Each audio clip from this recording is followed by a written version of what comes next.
todos, meu nome é Micaele, eu estou aqui junto com a minha colega Samara. Nós estudamos na Escola Estadual do Ensino Médio Dom Seger e estamos no primeiro ano 11. Hoje estamos na presença de Gustavo Araújo, ele irá responder e tirar algumas dúvidas sobre a xenofobia. Oi, Gustavo, tudo bem? Opa, tudo bem? Tudo bem com vocês também? Sim, aqui tá. O que você entende como xenofobia? Bom, xenofobia, né, pessoal, é uma palavra composta por dois radicais gregos, né? O xeno, que é estrangeiro, e phobos, que é medo ou aversão. Então, a xenofobia nada mais é do que você ter aquela aversão àquilo que é estranho, que é estrangeiro à sua cultura, aos seus hábitos, aos seus costumes. Então, seria, trocando em miúdos, né, no dia a dia, seria aquele preconceito com pessoas de origem diferente da sua. O senhor já sofreu xenofobia? Eu nunca sofri assim xenofobia no sentido literal da palavra, né, de sofrer uma grande discriminação, né, devido às minhas origens, né. Porém, naturalmente eu já sofri, ou já passei por situações em que a minha origem, né, eu sou de origem nordestina, sou oriundo de Recife, Pernambuco. Em algumas situações essa minha origem ela falou mais alto. E gerou certas situações um pouco desagradáveis, né, desconfortáveis, mas que não também extrapolaram o limite ali da brincadeira, da zoação, né? Mas a xenofobia, assim, de realmente me sentir humilhado, né, ou discriminado nesse sentido, não. E como você lidou com isso? Tentei lidar de uma maneira mais tranquila, né? Porque é uma coisa que a gente aprende, né, quando está passando aí pela adolescência. Se quando alguém tira uma brincadeira com você, você se demonstra, né? Você demonstra que ficou chateado, então eles vão continuar, né, te provocando, tirando aquela brincadeira. Então, eu procurava sempre lidar de uma maneira tranquila, né, sem demonstrar, né, grandes insatisfações. E aí, depois de pouco tempo, o pessoal entendia ali o recado e parava de ficar fazendo aquelas brincadeiras, né, nesse sentido. Existe alguma relação entre a xenofobia e o racismo? Eu acho que são duas coisas bem próximas, sim, porque, na realidade, eu entendo, né, a xenofobia como uma espécie de racismo na qual você vai julgar uma pessoa, né, pela sua origem, né, pela sua diferença cultural, pela sua diferença de costumes, de educação. Então, não deixa de ser uma forma de você diferenciar, discriminar as pessoas por critérios que que não deveriam ser usados, né? Então, ninguém deveria ser julgado porque tem uma origem diferente de outra pessoa, né? Porque tem uma nacionalidade diferente de outra pessoa.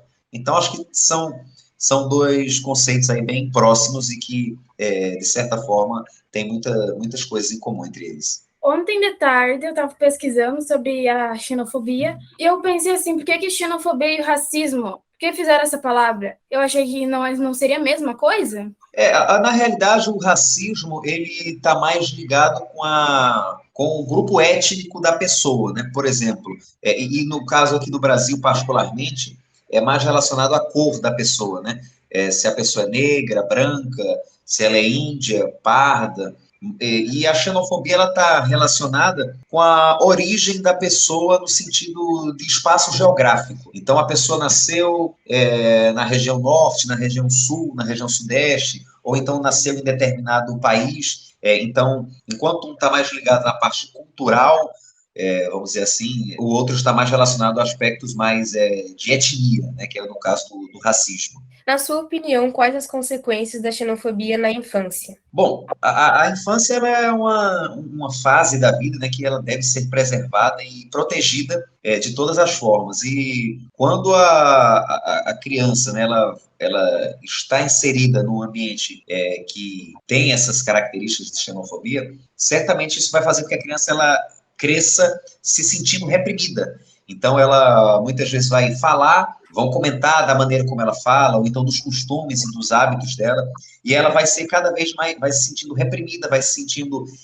não merecedora de coisas boas, né? Vai sempre sendo colocada à margem e vai achando isso uma coisa normal. Então, acho que o grande perigo, né, a grande consequência, a pior consequência, né, da xenofobia na infância é justamente você fazer com que aquele ser quem está em formação, né, em desenvolvimento, ele acha aquilo normal e ele se sinta inferiorizado por conta disso, né? Então, acho que é bastante importante você combater a xenofobia, principalmente na infância, para que as crianças, né, que vão ser o futuro ali da humanidade, né, com o passar dos anos, elas tenham realmente o seu lugar de fala, o seu lugar de destaque na sociedade, no mercado de trabalho, etc. As atitudes e medidas necessárias para que diminua a xenofobia em meio à sociedade? Eu acho que primeiro passa por uma conscientização, né? Você saber que todos nós temos a mesma dignidade humana, somos iguais perante a lei, independente da origem, da nossa cor,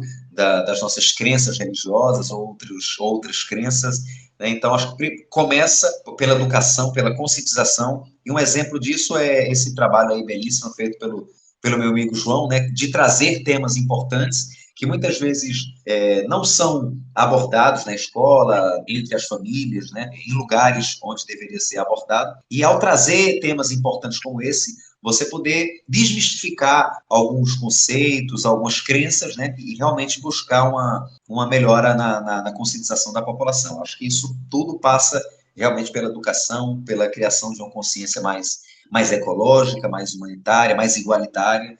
Acho que vai por esse caminho. Por que o ser humano é capaz de odiar a cultura do outro? Isso é uma pergunta interessante, né? E difícil de responder. Mas o ser humano, na realidade, ele encara tudo aquilo que é diferente do que ele está acostumado com receio, com medo. Isso é uma coisa instintiva. Então, quando você vê algo, né, uma cultura diferente, como você falou, é natural do ser humano, é instintivo que ele veja aquilo com um pouco mais de receio e de prudência. Agora, isso não justifica que, a partir daí, ele venha a agir com hostilidade, com agressividade diante do diferente, né? Então, isso é uma observação, né, muito, muito boa aí, feita por vocês, mas que infelizmente acontece, né, ao longo da história. Várias guerras foram provocadas devido a diferenças culturais, diferenças de pensamentos, ideológicas, e ainda nos dias de hoje nós vemos os reflexos disso acontecendo. Por que as pessoas praticam ações xenofóbicas? Em primeiro lugar, pelo medo de talvez elas perderem o lugar delas para aquilo que é diferente, né? Vou dar um exemplo. Você é de uma determinada região, né, de uma determinada cidade, e aí chega uma outra pessoa de outra cidade. Então, você já tem ali a sua segurança, né? Você já tem lá seu emprego, sua reputação, e aí chega outra pessoa diferente no seu meio, você tem medo de perder aquilo, e aí você passa a hostilizar essa outra pessoa com medo dela ocupar o seu lugar. Eu acho que isso acontece muitas vezes. Você vê o outro como um concorrente, seja na parte profissional, na parte familiar, na parte dos relacionamentos, e você acaba, justamente por temer essa outra pessoa que é diferente de você, você acaba por hostilizá-la e por agir com violência em relação a ela.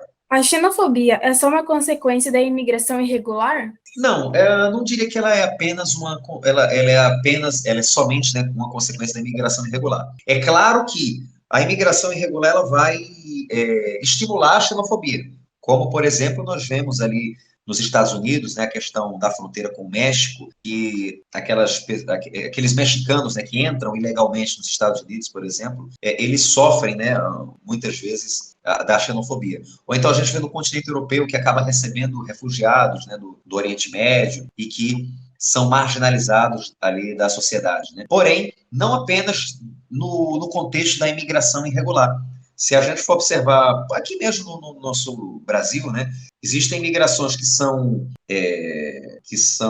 legais, né, que não são ilegais, não são irregulares, que são dentro do que prescreve a lei, mas que mesmo assim as pessoas sofrem a xenofobia, né, pessoas que precisam se mudar de uma região para outra, e ao chegar nessa outra região elas sofrem ali preconceitos, sofrem agressões, hostilidades, né, mesmo estando ali para cumprir com seus deveres de cidadão. Então, tem a questão da migração e da imigração ilegal, né, irregular, mas também tem a própria questão, como eu citei anteriormente, de que as pessoas elas tendem a se preservar, e quando elas veem algo que é diferente da cultura delas, elas tendem a ter um receio, né, ter uma certa cautela e muitas vezes isso pode partir para a violência, para a agressividade, né, e para a hostilidade. E o que o senhor acha da xenofobia aqui no Brasil? Eu acho que existem em algumas circunstâncias isso acontece, né? A gente, ao longo do século passado, principalmente na segunda metade do século passado, vivenciou um período aí de grandes migrações internas, né? Então, você tinha, por exemplo, a população do Nordeste migrando para o Sudeste, né? Particularmente para o Rio, para São Paulo. Teve populações indo ali para a região Centro-Oeste para povoar,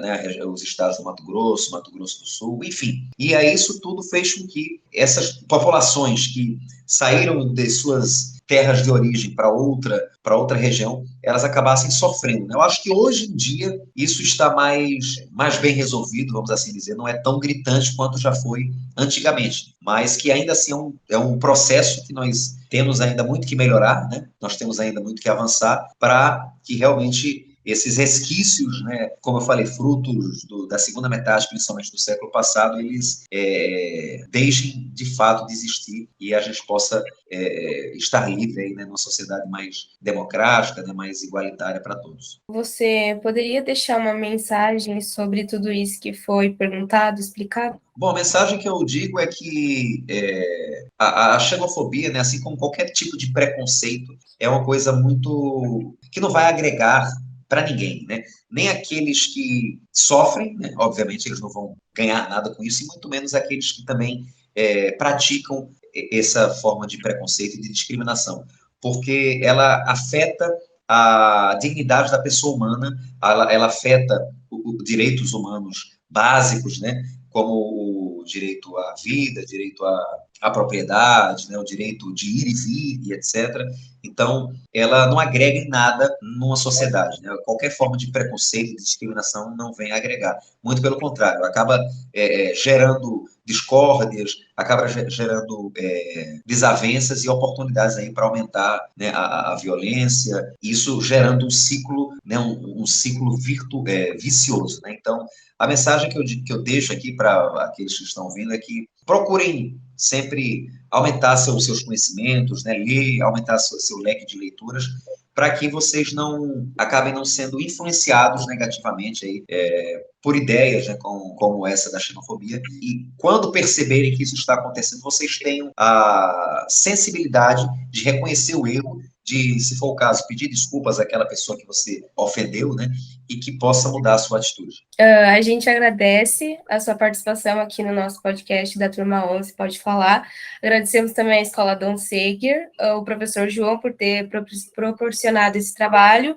A gente agradece também à professora Bárbara, a todos que estão nos assistindo. Muito obrigada. E é isso. É isso aí. Deixe seu like, se inscreva no canal e compartilhe o vídeo para os amigos e os familiares.